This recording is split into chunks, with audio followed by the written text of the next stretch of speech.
Assalamualaikum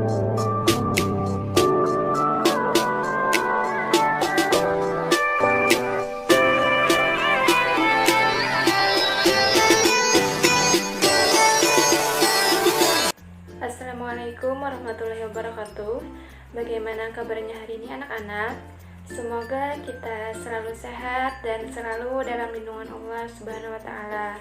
Baik, perkenalkan, nama Ibu Fadliana Safitri, mahasiswi PPL UIN Antasari Banjarmasin yang akan menggantikan sementara dalam kegiatan mengajar Ibu Miftahul Jannah dalam mata pelajaran IPA pada kelas 4 di pagi hari ini.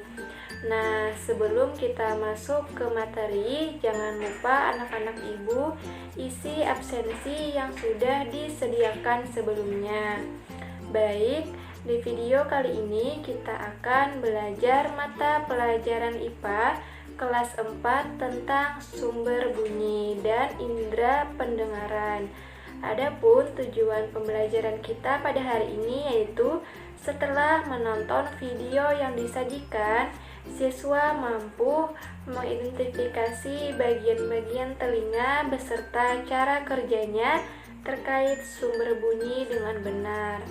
Nah, di pertemuan kali ini kita akan membahas tentang sumber bunyi dan indera pendengaran.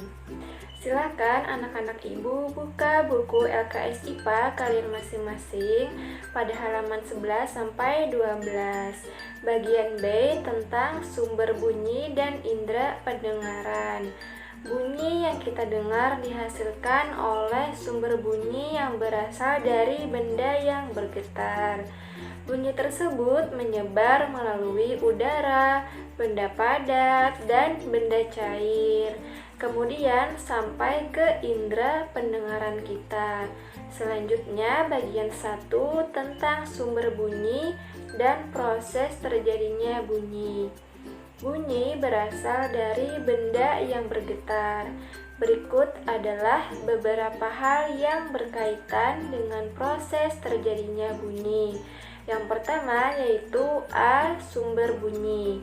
Getaran benda menimbulkan gelombang bunyi di udara. Benda-benda yang bergetar dan menghasilkan bunyi disebut sumber bunyi. Sumber bunyi misalnya seperti gong yang menghasilkan bunyi karena dipukul, atau suling yang menghasilkan bunyi karena ditiup. Yang kedua yaitu bagian B tentang indera pendengar atau telinga. Kita harus bersyukur kepada Tuhan Yang Maha Esa karena sudah menganugerahkan indera pendengar yaitu telinga, sehingga kita dapat mendengar bunyi. Kita membutuhkan dua telinga untuk memaksimalkan fungsi pendengaran dan keseimbangan posisi tubuh. Telinga kita terdiri dari 3 bagian. Perhatikan gambar bagian-bagian telinga berikut.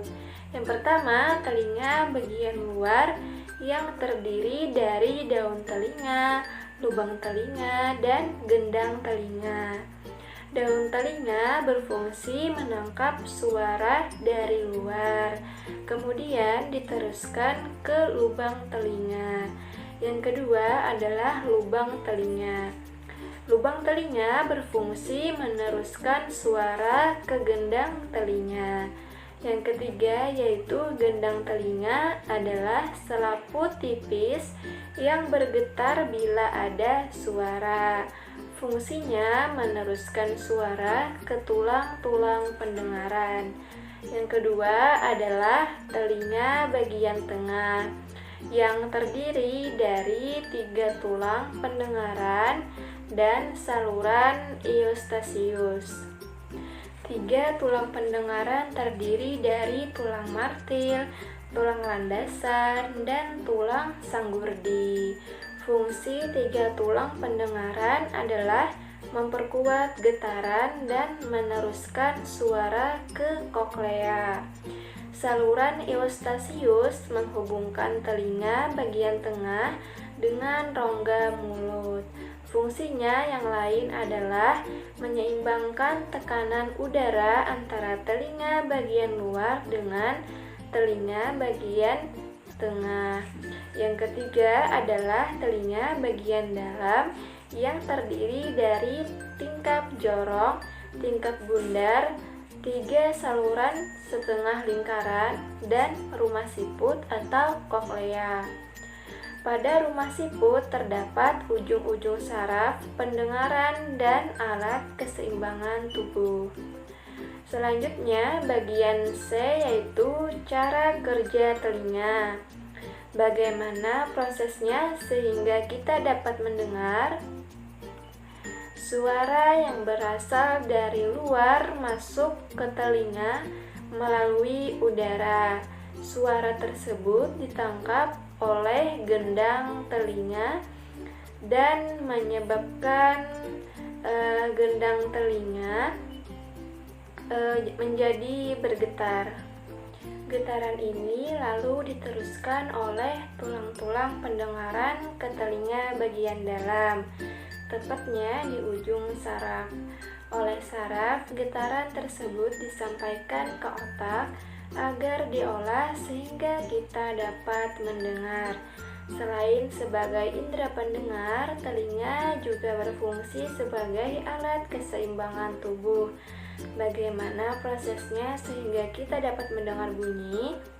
Yang pertama, bersumber dari bunyi, lalu merambat melalui udara. Setelah itu ke lubang telinga, menggetarkan, lalu ke gendang telinga, menggetarkan, setelah itu ke tulang pendengaran dan saluran setengah lingkaran. Setelah itu getaran bunyi ke rumah siput melalui saraf pendengaran menuju otak, lalu terdengar bunyi di telinga kita.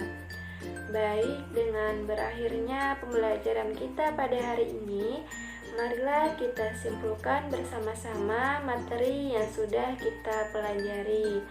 Kesimpulannya adalah bunyi yaitu salah satu energi yang dekat dengan kehidupan manusia. Bunyi merupakan gelambang yang ditimbulkan oleh getaran dari suatu sumber bunyi dan merambat melalui media dan penghantar lainnya. Semua getaran yang dapat menghasilkan bunyi adalah sumber bunyi. Manusia dapat mendengarkan bunyi melalui indera pendengaran, yaitu telinga.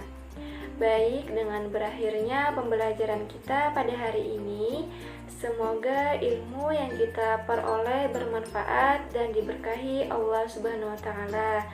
Dan jangan lupa anak-anak ibu selalu patuhi protokol kesehatan dengan menjaga 3M di masa pandemi seperti sekarang ini, yaitu memakai masker, mencuci tangan, dan menjaga jarak. Semoga kita semua sehat dan selalu dalam lindungan Allah Subhanahu wa Ta'ala. Kita cukupkan pembelajaran kita pada hari ini dengan mengucapkan hamdalah, alhamdulillahirabbil alamin. Sampai bertemu minggu depan ya. Terima kasih atas partisipasi anak-anak ibu dalam mengikuti pembelajaran daring ini. Wassalamualaikum warahmatullahi wabarakatuh.